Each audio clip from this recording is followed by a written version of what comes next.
Hello everyone, my name is Shuchi Khanna and I'm here to share second generation of history of organization development.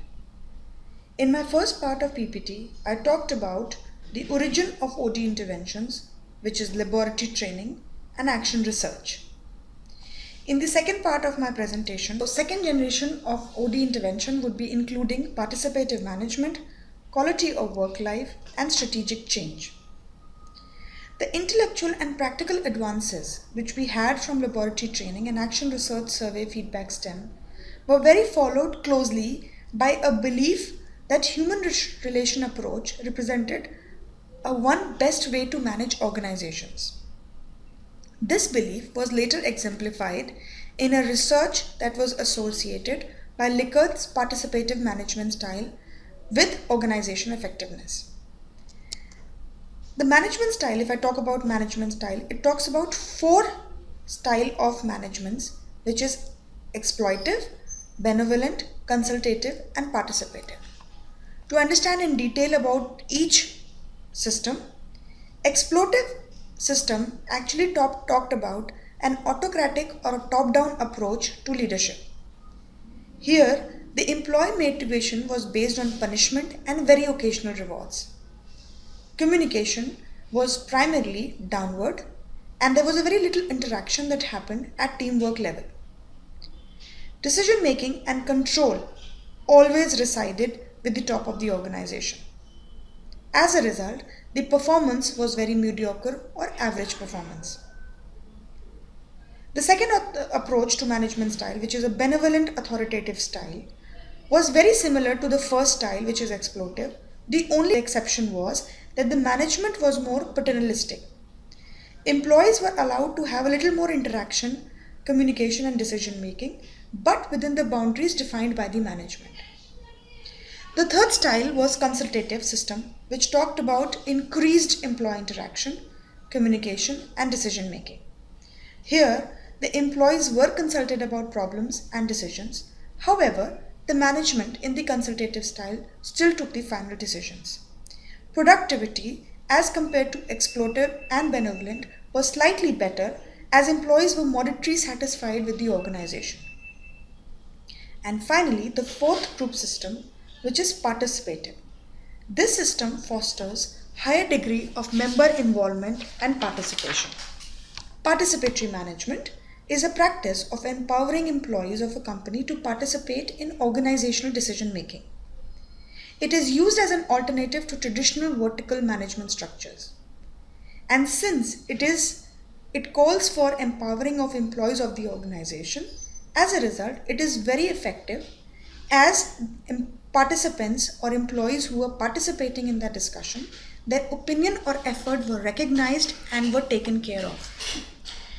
If I talk about Lickert, who applied System 4 management to organizations using survey feedback. Now, there were organizations which were taking care or were running the show through benevolent or authoritative or through the consultative style of approach.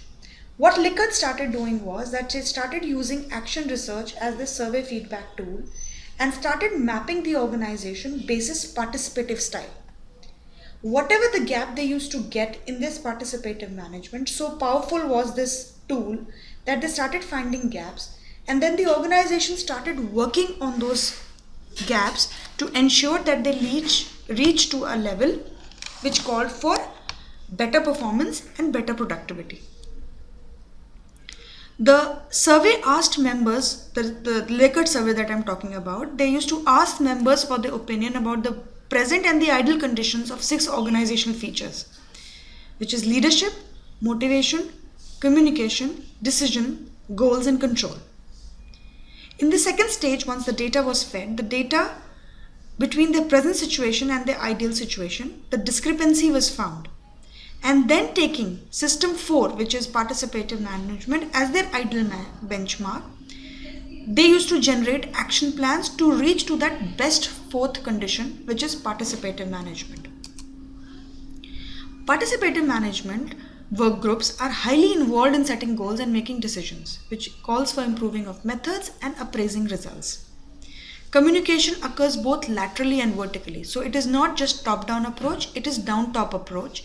And therefore the organization and its members felt that they were together talking about the future of the organization. They were part of the decision making. And they are linked throughout the organization by overlapping group membership. The participative system actually promotes genuine participation because the decisions are not just taken by the management across, but also by the employees of the organization. Now, benefits of participatory management. It talks about promoting sustainable management practices. It increases social acceptability levels. It minimizes social conflict. Employees are highly satisfied, and as a result, when employees are satisfied, in turn it increases productivity. It reduces cost or muda that we talk about. As a result, employees start feeling organization as a part of their life. Let's talk about the second generation of OD, the second part, which is quality of work life. Now, quality, the contribution of the productivity and quality of work-life background to OD can be described in two phases. The first phase, starting in 1950, aimed at integrating technology and people. QWL program generally involved joint participation by unions and managements in design of work and resulted in work designs giving employees high level of discretion, task variety, feedback about results.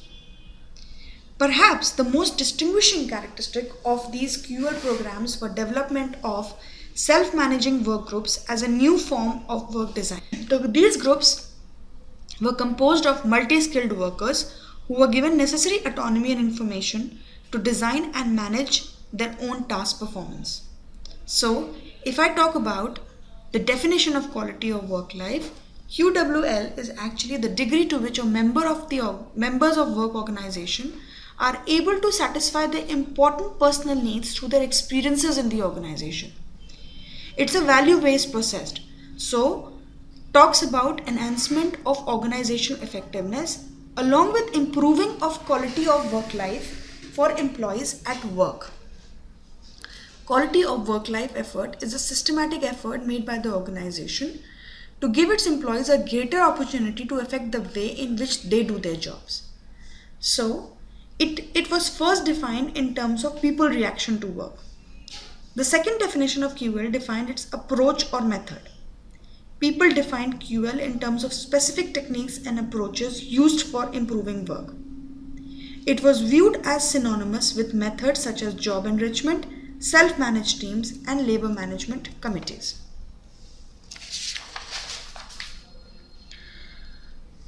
Richard Watson explains the quality of work life in broad 8 conditions of employment that constitute desirable quality of work life.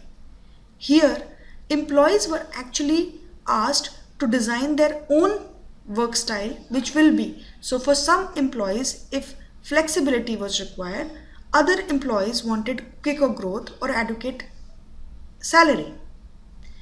The growing emphasis on how employees can contribute more to the running of the organization so it can be more flexible, productive, and competitive.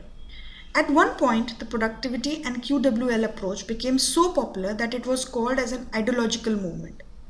This was particularly evident in the spread of quality of circles within many companies. Popularized in Japan, quality circles are a group of employees trained in problem-solving methods who meet regularly to resolve work environment, productivity, quality control concerns, and to develop more efficient ways of working. Some of the criteria for measuring QEL at an organization is adequate and fair compensation, safe and healthy work conditions, opportunity to use and develop human capacities, opportunity for career growth, work and quality of life, and special relevance of work. Third part of the OD intervention, the history of OD intervention, is the more recent one, which is called as strategic change. The strategic change stem is a recent influence on OD evolution. As organizations and their technological, political, and social environment became more complex and more uncertain, the scale and the intricacies of organization changed has increased. This trend has produced for a need for a strategic perspective from OD and encouraged planned change process for all at the organization level. One of the first applicants of strategic change was Rickard Beckert use of open system planning. He proposed that the organization environment and its strategy could be described and analyzed. Based on organization core mission, the difference between what the environment demanded and how the organization responded could be reduced and performance improved. Since then, Change Agents has proposed a variety of large scale of strategic change model, each of which recognizes that strategic change involves multiple level of organization and change in its culture, and is often driven from top by the powerful executive and has an important effect on performance. For example, implementing strategic change requires OD practitioners to be familiar with the competitive strategies, finance, marketing, team building, action research, and survey feedback. Together, these skills have actually improved OD relevance to organization and their managers. Thank you. My next topic on organization development would be model for organization development. Thank you. If you have liked our video, please do subscribe to our channel Edupedia World. For more videos, log on to www.edupediaworld.com.